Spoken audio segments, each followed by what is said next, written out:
আজকে আপনাদের সাথে আমি বিদেশি একটি আমের জাত নিয়ে আলোচনা করব। হ্যাঁ, এটি থাইল্যান্ডের একটি জাত। হ্যাঁ, এই জাতটির নাম হচ্ছে চাকাপাত।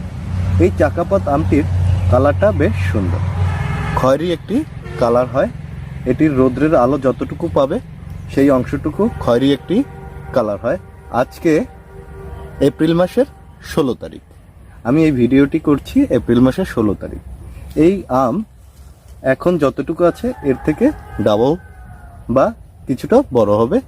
7 থেকে 800 গ্রাম ওয়েট হবে একটি আম। আপনারা দেখতে পাচ্ছেন যে এই আমগুলো খুব সুন্দর একটি কালার ধরে। এই যে কালারটি দেখতে পাচ্ছেন, আমটির কালারটি খুব সুন্দর হচ্ছে।